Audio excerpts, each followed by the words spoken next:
Good morning, good morning. I wanted to make this video today, and I'd been dragging my feet on it for a little bit because I had the vision for it a while ago, but I finally turned on the camera because I was triggered. I was having an emotional response to something I saw on Instagram, which was a post about letting things go. And that's very lovely, but not at all actionable advice to anyone. So today we're going to talk about what it actually takes to let it go and to make bigger shifts. So we'll talk about some of our tools and when specifically we implement them. So join me in this beginner's mindset. I am sharing my personal journey. It's not necessarily scientifically based, but this is a plot. This is where I am on my personal and my professional journey as it stands right now. So in a previous video, we had spoken about somatic experiencing, which is my #1 trauma recovery tool. It's the one that I share with my social workers, my yoga teachers, any person that I work with one-on-one or that I train professionally. And I referred to that as a feminine energy tool. I'm very comfortable with the words masculine and feminine energy. Everybody has both. You can think of them as two sides of the coin that come into balance, like a married couple, to support you in whatever you do. So these feminine energy tools, such as somatic experiencing, would be the ones that are softer, more nurturing, more based in feeling the emotions and caretaking ourselves. Really important stuff.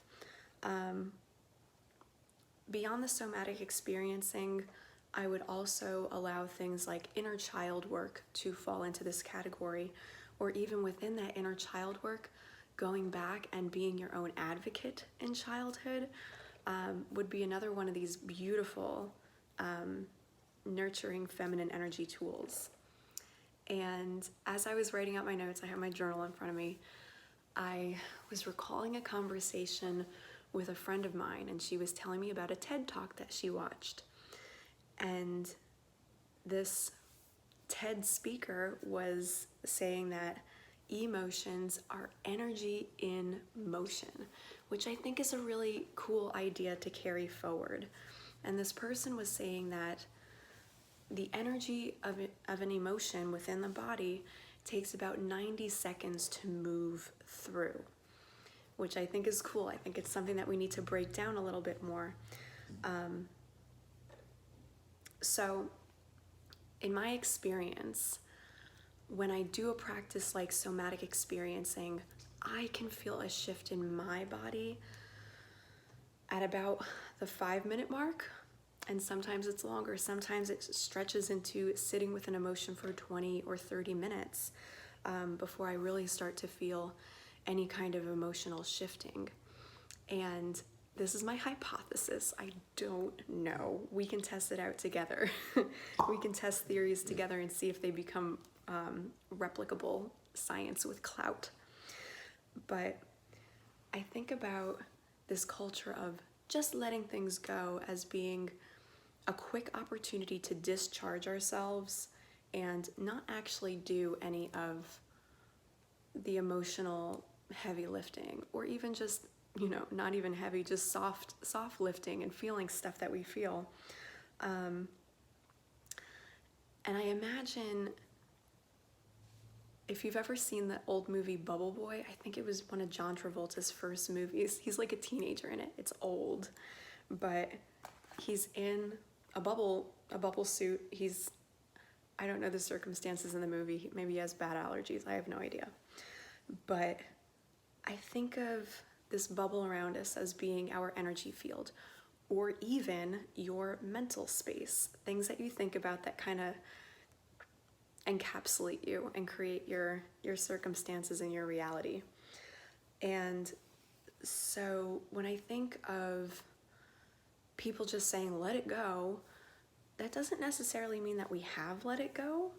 I think a lot of times when we don't process through that emotion, when we don't take the time to sit with it, it just gets charged off, but it stays within this bubble. You can think about emotions getting discharged into this bubble as starting to become like a pea soup fog. For a while, you'll be able to see through them and still see your life pretty clearly. But after a while, it's going to become so dense that you won't be able to see clearly. You'll be trying to look through old emotions and old patterns that are really starting to block your way now. And I think that this can be one of the factors in how quickly emotions move through us. If we have more of that pea soup fog, it's just going to take longer. That little valve at the top of the bubble suit is only so big, it can only let out so much at a time. And one of the reasons that we stuff these emotions into our bubble suit is that at the time when they arise, we either don't have the tools or we don't implement the tools. A lot of times, I'll share my personal experience, I just haven't wanted to feel that way. It feels bad. So if I get an escape plan, I'm gonna take it, even if it hasn't been in my highest and best good. So I'll give you a personal example of something that I've been working on. And actually the page right next to it is some of the work that I've done around this particular belief that I hold. So this belief is, I have no sense of belonging. It could take shape of like, the people that I thought were going to show up didn't show up, or this endeavor is not going to work out because I simply don't know who my people are and they can't find me and they won't come. That's terrible. I hope, I think to a degree we all feel that way, but we can make some shifts so that we don't. So, as we were saying, it's when things get lodged in this bubble suit, it can take a while to move the energy. If you hear teachers talking about transmuting energy, it would be the process of feeling the emotions and releasing the pressure on the bubble suit so that they can leave and the energy can move. And I regard all of our feminine feeling work as being the groundwork to moving forward. This is the darkness of the womb. It's the seed being planted in the ground. Feeling is the groundwork because it gives us enough information. It's our data collection stage to figure out where to start the process. And so those are our feminine tools, but our masculine tools come next, and they're so very important. Our masculine tools would be the things related to structure, repetition, discipline, mental training. They complement these feminine energy qualities of being feeling and nurturing. We think of our own masculine and our own feminine energy as being that internal marriage, that married couple. They're not in competition. That marriage is going nowhere if two people, for example, are in constant competition. We need a complement. We need a complementary relationship between the two where each is really valuable and contributing. So if I had to do my recovery journey over again from the beginning, these are some of the things that I would do differently and some of the things that I would definitely keep with regard to that masculine energy. If I had to do it all again, every time that I had a trigger arise, I would take my journal and write out every malignant thought. I would not let them go because this is the groundwork. I need to know what's going on in here if I'm going to make a long-term shift. I'm going to take my investor's mind into my healing journey because I know that if I can identify those thoughts and work with them now, I will have a better chance at erasing them long term. more quickly. So if I could do it all again, instead of running away from those malignant thoughts or having a friend talk me out of it and be like, you shouldn't feel that way, or those are just negative thoughts, don't think them. Well, guess what? I'm thinking them. I'm thinking them whether I admit to it or not. I would write all of them out. I would look for themes. What are the themes in these negative thoughts? Are there themes that I feel unworthy of having a community? Is there a theme that no one's going to show up for me? Is there a theme that I have no sense of belonging? Just write them down. We can be honest in the privacy of our own journal, okay? That's our safe space. I would look for the stories that I tell about myself or about people in my experience. These are the gateways to all of the hidden beliefs that we have in our subconscious mind. Our subconscious mind never turns off. It's 90% of what we're thinking, but it's hidden. It's like logging onto a computer and there's all this stuff going on behind the scenes, but all we really know is that I'm connected to the internet and I can search. So when the internet gets shut off or needs to be reset, there's other stuff that we need to do in order to get to that router. That was not my favorite analogy, but we're gonna continue. Some of the masculine tools that I use that I think are really invaluable are affirmations. I'm not gonna go too deeply into that. It's a short, positive thought, and worded in the present. So, oops, oh, she knocked something over and got scared. My affirmation could be, I am building confidence. I don't need to jump to, I feel confident if that's not true, or if that's too big of a leap. But I would shy away from using an affirmation that is, I don't feel unworthy, or something like that. We want it to be in the present, something that is within reach that we can kind of believe right now where we are, and something that's positively worded. As we find the stories that we tell ourselves about our experience or about ourselves or about the people that we attract into our lives, we can actually sit and physically write out a new story. I am Jillian, and in the past, I used to attract these types of people. In my present, I attract, and whatever these circumstances or people or feeling states are for me. All right, now for the big one, cognitive behavioral therapy. When I first started therapy, how old am I now? I'm 33. I started when I was like 17 or 18. My therapist would bring me through cognitive behavioral therapy, and it was a mental remedy for redirecting thoughts, for catching thoughts that you were thinking and then thinking something different. And there is an actual acronym that we can use for this. The basics are A, B, C, where you could sit with your journal, and the A is for adversity, the B is for beliefs, the C is for consequences. When I go through this practice, for my A, I write out my story. This is what happened. This asshole did this. This person did that. Whatever the situation was. For me, I skip to C, the consequence of, as a result of this, I blew up at my boss, or I flipped some guy the bird on the interstate, or I just felt like shit afterwards.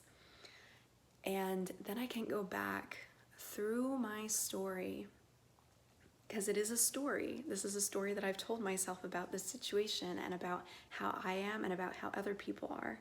I go back to my adversity, that story that's written out, and I look for the beliefs that would create this kind of scenario. So let's say that the scenario is, I pulled up to a red light and some jerk cut me off and all people are like this, or so inconsiderate. People in Louisiana don't know how to drive. Everyone's just an asshole. The consequence is that I feel really terrible about this belief.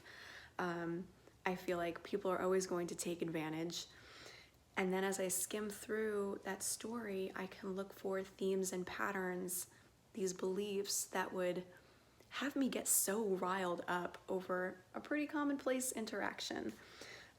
They could be things like, nobody respects me, or I'm too much of a pushover, or if I were to have boundaries, everyone in my life would leave me, okay?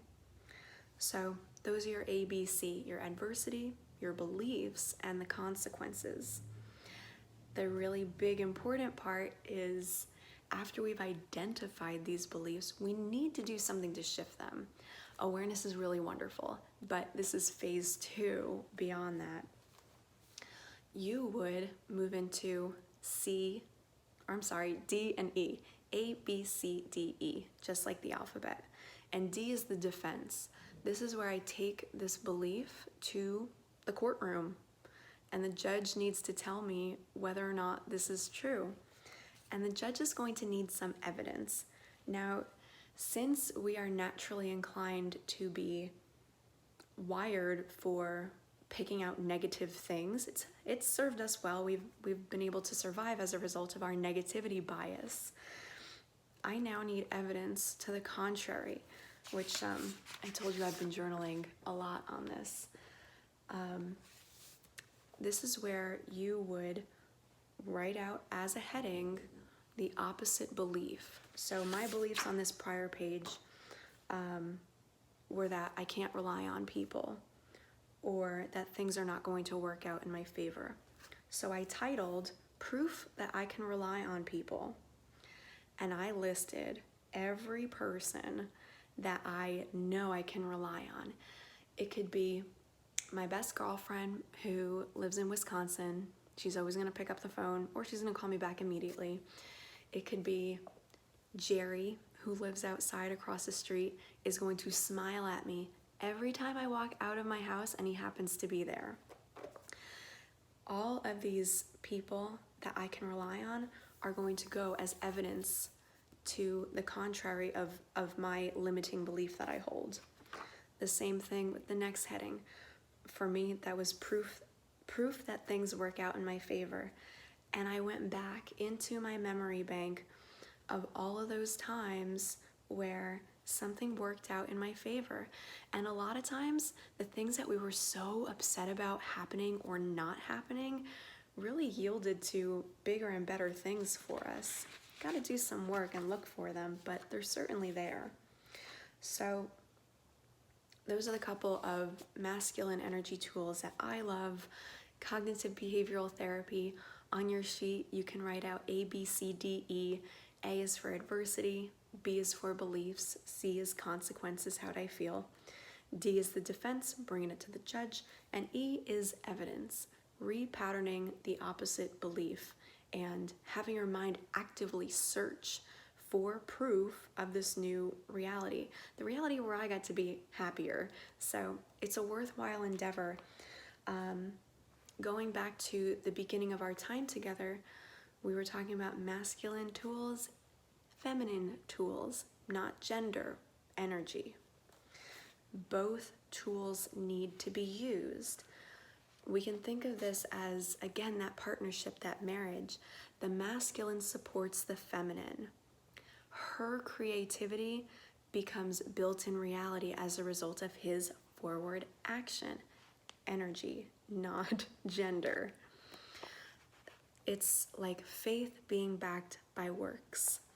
It's where the theoretical becomes application. Without boundaries, without our masculine energy, without those boundaries that the masculine offers, the feminine energy bleeds. Your creativity will bleed and become diffuse and disperse if it doesn't have boundaries to work within. You could even think about it as a river that has no banks, just becomes a broad, shallow puddle. It's going to dry up, it's going to evaporate because it hasn't had proper containment. So your emotional healing needs container. It needs a support system. That is where your masculine marries your feminine. All right, friends, I hope this gives you a little bit of context for your healing and a little bit of help in figuring out what needs to be done next in your journey. You might even, if you have a solid chunk of time in your day, maybe an hour or so, go into a feeling meditation. You can use my somatic experiencing video. I'll link just the meditation at the end of this, and follow that up with your masculine energy templates, your building of these new habits and thought patterns. So with that, my friends, go forth and have a beautiful day. I love you, I love you, I love you, and we're in this together. You're doing great. See you next time.